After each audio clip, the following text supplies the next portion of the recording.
오늘 김건희 특검에서 중요한 발표가 하나 있었는데 예. 오세훈 서울시장을 예. 정치자금법 위반 혐의로 기소했거든요. 의원님은 좀 어떻게 보셨습니까?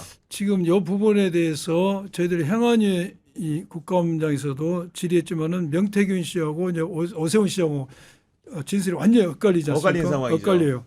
그러면 이러한 경우에 진술이 직접적으로 진술이 엇갈린다 해서 검찰에서 어떻게 할 것인가 정황 증거를 하겠습니다. 여러 가지 정황상. 근데 이 사건에서 여론조사를 부탁했는가? 오세훈 시장이 그렇죠. 부탁했는가 네. 첫 번째 문제입니다. 그런데 여기에 대해서는 부탁한 것 같아요. 왜냐하면 오세훈 시장도 테스트용으로 받아봤다는 이야기를 하지 않습니까? 네. 그게 하나 있고 두 번째는 그러면은 돈은 누가 됐냐가 이제 문제예요. 그렇죠. 대납의 문제. 대납의 이제 문제인데 대납의 문제인데 이 부분에 있어서는 명태균 씨가 그렇지 않습니까? 아니 김현정 씨가 나를 전혀 모르는데 누군가 말하지 않은데 내가 돈을 갖다 주고 있겠는가 이야기 굉장히 설득력 있는 이야기죠. 또 결정적인 것은 김현정 씨가 김한정. 네. 김한정 씨가 김 씨가 김한정 의원입니다. 지금. 김한정 씨가 김 씨로 하겠습니다. 김 씨가 명 씨한테 돈을 주겠다고 예. 전화한 그 즈음에 오세훈 시장하고 김 씨가 그 만났던 그게 나오지 않습니까? 맞습니다. 그 뭐 식사를 했던가 네. 그 오세훈 시장 그 집 부근에서 네. 이러한 것을 봤을 때는 정황 증거가 맞아 떨어지고 요거 부분에 대해서는 앞으로 국민의힘 정치적 구도에 아주 결정적인 영향을 그러니까 큰 영향이 될 수 큰 있다. 영향을 미칠 것 같아요. 이것은 네. 단순한 개인 오세훈 하나의 기소가 아니라 국민의힘의 내년 지방선거에서 전체적인 축을 흔들 수 있는 어마어마한 지금 아주 다이너마이트급 기소라고 저는 생각이 들어요. 그리고 이게 보면은 오세훈 시장만 정치자금법 위반 혐의로 기소한 게 아니고 최측근이라고 할 수 있는 강철원 전 서울시 그렇죠. 정무부 네. 시장 그렇죠. 거기에 더해서 후원회장을 지냈다고 하는 사업가 김한전 씨까지 기소를 했기 때문에 오세훈 시장이 사실은 이게 재판 가서도 굉장히 힘든 상황이 연출될 수 있을 것 같아요. 그 방금 양분학 의원님께서도 말씀을 하셨지만 명태균이 진행한 여론조사 그 결과가 오세훈 시장 핸드폰에서 나왔잖아요. 네. 근데 해명이 잘 안 본다 이렇게 해명을 했단 말이죠. 너무 궁색하고요. 그런 어떤 사안에 대해서 정황 증거가 있기 정황 때문에 증거에 대한 일단 오세훈 시장 측의 해명 자체가 좀 너무 궁색하고 두 번째는 김한정 씨가 그 여론조사 비용 빌리러 간다고 얘기한 그날 이게 2021년 1월 22일입니다. 1월 22일. 예. 근데 그 김한정 씨가 그날 저녁에 방금 만나죠. 의원님 말씀하셨는데 오세훈 시장 자택하고 캠프가 있는 광진구의 한 식당에서요. 결제를 해요. 식당에서. 그 결제 카페 음식점에서 결제를 한단 말이죠. 근데 그게 오세훈 시장 캠프 관계자 한 2, 30명한테 밥을 샀다는 거예요. 김한정 씨가 밥을 왜 삽니까? 그러니까 그날 빌리러 간 날 하필 그 캠프 관계자들한테 밥을 샀다. 뭐가 이상하잖아요. 그러니까 충분히 정황 증거상 의심을 받을 수밖에 없는 그런 상황인 것이고요. 저는 재판에 가면은 또 이런 것들이 하나 다도 검증이 될 거라고 생각을 하거든요. 그러니까요. 그리고 저는 사실 이 명태균 공천과 관련해서 오세훈 시장 이 얘기를 명태균 씨하고 오세훈 시장의 관계 요 속에서만 생각을 하는데 명태균 공천 파문이 내란이 발생한 여러 요인 가운데 하나지 않습니까? 중요한 축 중에 하나죠. 저는 그래서 명태균 게이트 중에 오세훈 시장 관련된 부분도 좀 넓게 보면은요. 이것도 내란과 관련된 그런 일이라고 보거든요. 그래서 이거는 좀 그런 측면에서 볼 필요도 있다라는 생각이 들어요. 특검의 설명에 따르면은 명태균 씨가 오세훈 시장의 부탁에 따라서 2021년 1월 22일부터 그해 2월 28일까지 총 10회, 10회에 걸쳐 네. 서울시장 보궐선거에 관한 여론조사를 진행을 했고 그 과정에서 비서실장을 맡았던 캠프에 강철원 씨가 명태균 씨와 연락을 하면서 설문지를 주고받는 등 조사 진행을 상의했다. 네. 이런 식의 판단을 내린 것 같습니다. 그렇죠. 지금 보니까요. 네. 네. 그런 상황으로 여겨지는데 그리고 언론 보도에는 13회 정도 이렇게 여론조사를 주고받은 게 아니냐 그랬는데 거기에 대해서 특검이 어떻게 설명을 했냐면 여러 정황상 아까 말한 그 증거들로 현출된 것으로 입증된 부분을 얘기하는 것 같아요. 오세훈 시장의 의뢰로 진행된 게 10회라고 판단했다. 그중에서 공표조사는 3회, 미공표조사는 7회라고 했다라는 것은 이렇게 숫자적으로 정리를 한다는 것은 아까 말씀 주신 대로 증거관계에 대한 뭔가 판단이 있었다고 봐야 되는 거겠죠? 의원님 그렇지 않습니까? 그렇죠. 예. 그래서 이 사건은 방금 말한 대로 외형 미니멈 최소한도 여론조사를 본인이 받아본 것은 빠져나갈 수가 없어 지금.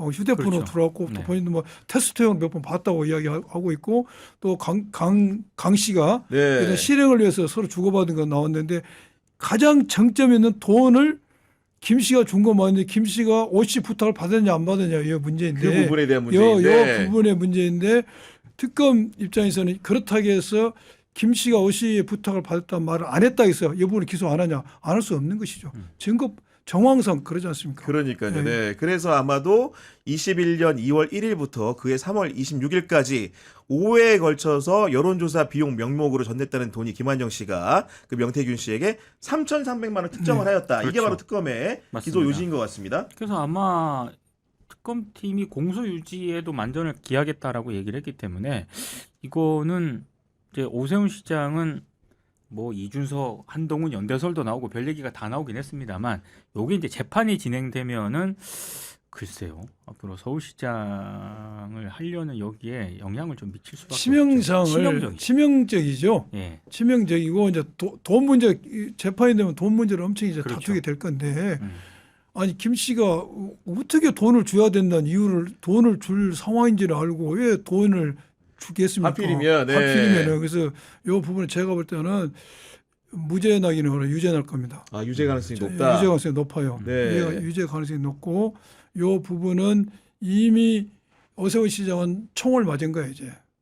총을 맞아서 제가 볼 때 아주 치명적일 겁니다. 그리고 국힘 지도부 입장에서도 이제 오세훈 시장 같은 경우는 흔히 말하는 사법 리스크를 안고 지금 갈 수밖에 그렇죠. 없는 상황이지 않습니까? 그러니까 국힘 입장에서도 오세훈 시장한테 공천을 주기가 상당히 걸끄러울 거예요. 여러 가지로 따져봤을 때 네. 그 많은 분들이 갑자기 좀 질문을 하시는 게 그러면 중간에 여론조사를 수행하고 그 결과를 전달한 명태균 씨는 왜 불기소 처분을 한 것이냐 이런 부분들을 궁금해 하시는데 그래도 검사 경험을 해보셨으니까 네. 어떤 구도에서 불기소 처분이 나왔다고 생각을 하십니까? 추정의 영역이긴 하지만 네. 이제 그 명태균 입장에서는 여론조사를 해주고 돈을 받은 것 자체는 죄가 안 되지요. 네. 그렇지 않습니까? 내 용역을 용역을 수행한 것밖에 안 되니까. 네. 명태균이 죄가 되려면은 여론조사를 조작했다거나 여론조사 그 자체가 잘못됐을 때 문제가 되는 건데 아마 이 부분이 특검은 바뀌지 않아 손은 안 되는가 보죠. 네. 그렇지 않다면은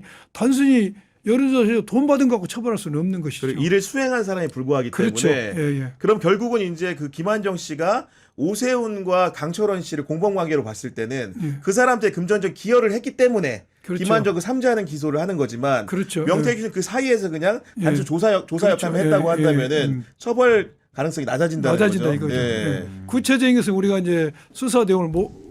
모르겠는데 이 사건의 핵심은 여론조사 해주고 돈을 받았냐 안 받았냐 핵심이지 않습니까? 그러면 나는 용역을 제공하고 돈을 받았기 때문에 그렇죠. 처벌을 네. 하는 것 같고 다만 이 사람들은 불법으로 돈을 준 것이니까 공모를 해가지고 예, 정치자금 위반으로 된 것 같아요. 또 다른 면에서는 이게 오세훈 시장이 아무튼 간에 비난 가능성이 높은 범죄를 만약 부패 범죄를 저질렀다고 한다면은 왜 뭐 출국 금지 같은 거 왜 안 하냐?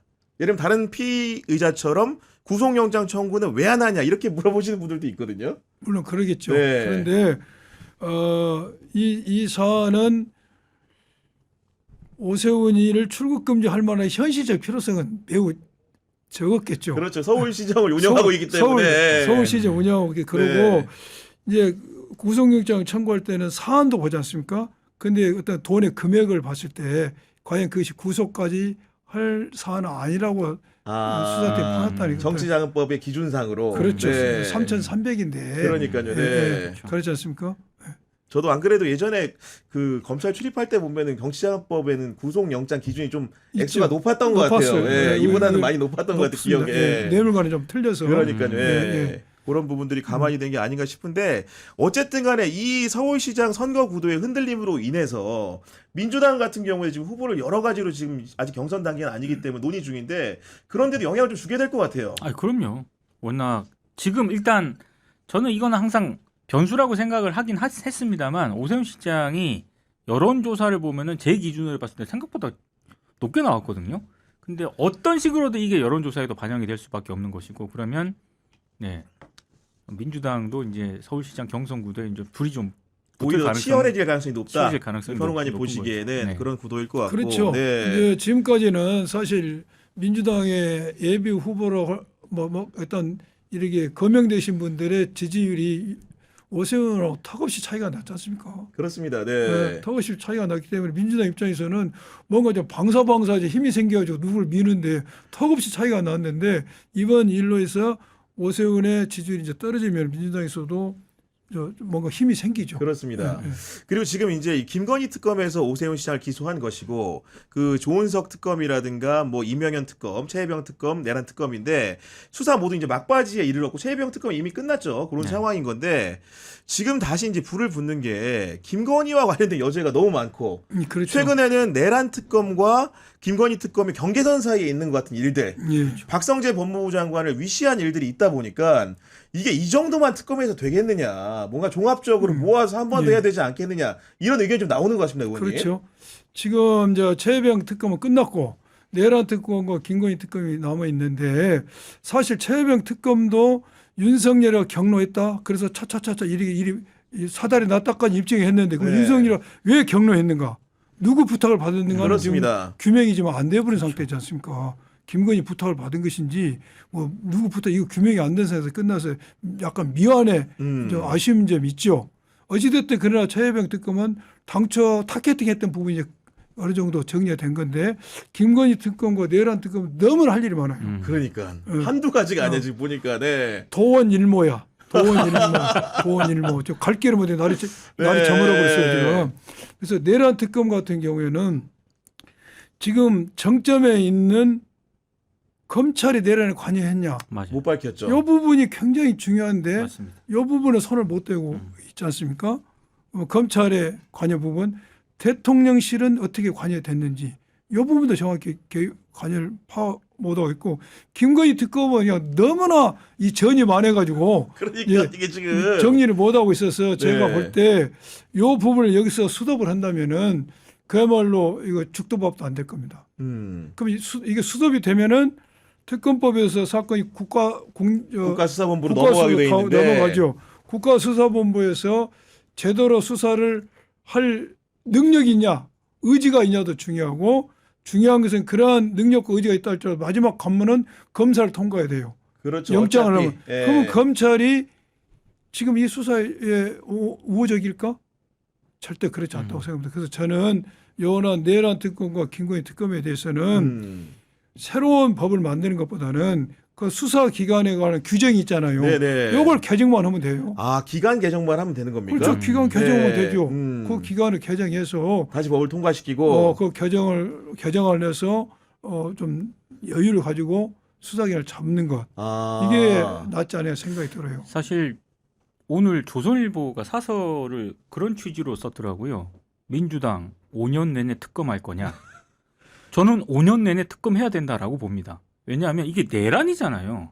내란인데 기본적으로 김태효 국가안보실 1차장 분명히 저는 어떤 모종의 역할을 했을 가능성이 높다라고 보거든요. 근데 김태효에 대해서는 아직 정확하게 우리가 뭘 했는지 파악도 못했고 그리고 한때 엄청나게 그 논란을 빚었던 HID 네네. 블랙 요원들 이 블랙 요원들한테 그럼 지시를 누가 내렸느냐 이런 부분들에 대해서 우리는 아직 명확하게 밝혀진 것도 없고요.